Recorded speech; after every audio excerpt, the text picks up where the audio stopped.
Welcome back to my series. I will be discussing Chapter 3.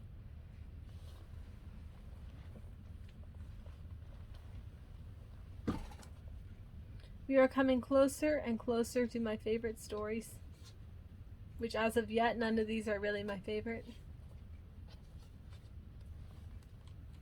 As always, things about the story will be discussed after I read it. The trip to Ireland. One time I went to bed and dreamt that me and my family were going to take a trip to Ireland. So we boarded a plane and landed in an unknown part of it. So there were the usual stuff that you would find in a town. Buses and coffee shops and buildings and cobblestones. But then my family disappeared and I was suddenly in a touring group.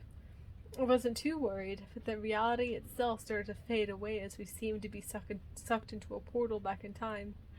Let me just say that seeing a bunch of 200 AD pagans running around with wands and headless chickens is in no way fun or enjoyable. So the head of our group freaked out, and that made the rest of us freak out, and made me run away from a panicky pack of young people and into a grassy, hilly site where I encountered about 30 druids circled around a hill, with a fairy goddess in the middle. She had bright blonde hair and an emerald green dress. But the most noticeable thing about her was the angry, piercing, glaring grimace she gave me. You could tell she hated me a lot, and and I tried not to bother the group and go around and behind her where she couldn't see me, but her head seemed to follow me as she slowly turned her head as I walked past. When she couldn't turn her head anymore to stare me down, she went back to whatever Dunga ritual they were doing. Dunga is a Danish word that means stupid, but I use it in my stories and in my daily speech to mean something crude. So, a picture of her may be found in my sketchbook, which is a lie. Maybe there will be one day, but as of yet I don't have a picture of her. So I ran through a super scary dark forest till I came out the other end and see a cottage where I see some members of our touring group go in. I head in as well, where they have a table set up with different maps and books with them trying to make sense of things. We've obviously gone back in time, one said. Yeah, no duh, Janice, another said. I still have the map and we should be here, a dude said as he pointed to the map. But what exactly does that tell us? Said our tour guide. All I'm saying is that, he continued. So as they were talking, still more from our party showed up, and these two were leading a beast into the cottage by a rope around its neck. I'll draw a picture later, but this beast had a rounded lion head, a giant dog-like body with shaggy camel hair, with darker brown hair and stripes down its back. It was as if it was in between a dog and a cat. But the size of a wolverine, I don't know. It was big. Everyone stopped what they were doing to admire the beast, which they dubbed the Wilderbeast. Not Wildebeest, Wilderbeast. Because it looked so wild and vicious. So some guys tried to ride it, but it growled and it wouldn't move. A girl tried to pet it, but it almost bit her. Thinking quickly, I jumped on it and tugged the reins and appeared on it suddenly. I rode out of that hut and went all the way around it into the forest where I met a wizard who wanted to give me a word of advice for an adventurer like me. But I didn't care. I rode past him. But this wizard is a recurring character, and he wears light blue robes with silver stars and moons and a pointed hat. I wanted to ride forever, but my conscience was bugging me, so I returned to the cottage to let someone else ride my friend the wildebeest. After that, I left the cottage on foot where one of my sisters showed up, Savannah, and we started walking who knows where. I saw a hill with a hole in the side of it, and I ran inside, with the reluctant Savannah behind me. So we walked down some stone steps that led to a tomb like this. So we were exploring and saying things like, that is so cool and ancient and mystical, but that was mainly just me. Savannah would never say something like that. And the touring group wondered where I went and saw the hole in the side. They followed us in, and technically I was kind of glad to see them, because Savannah and I, after seeing some ghostly arms sticking out of the wall, were thoroughly freaked out. I shouted, "Oh my gosh, there are banshees down here!" Well, that sent everyone running to where we were, and they started talking to each other, saying that one of us is going to die now. Our tour guide, who didn't even look at the wall, where 3 heads now popped out of it, said, "That's completely bogus."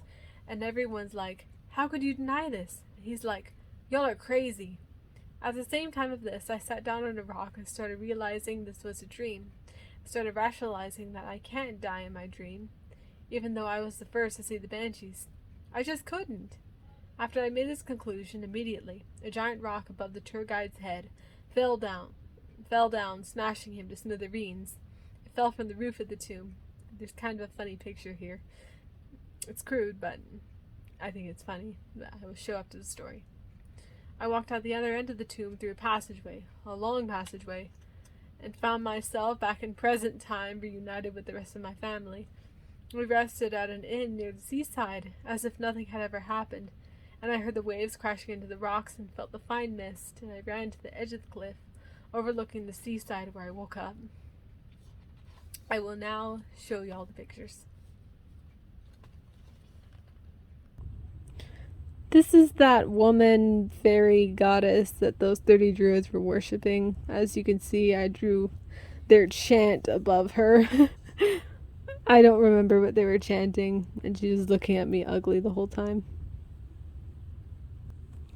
This is a rough sketch of the tomb. This was a stone coffin with all sorts of intricate carvings on it, but I had neither the skill nor the time nor the space to draw any of it. It's gravel and dirt path, and the banshees that were very, very scary were here clawing at us. This is the stone that fell on the tour guide's head, smashing him to smithereens. As you can see, his little feet are sticking out. Pow! This is me returning to present day as if nothing had ever happened. But I was still in Ireland, and apparently on the seaside.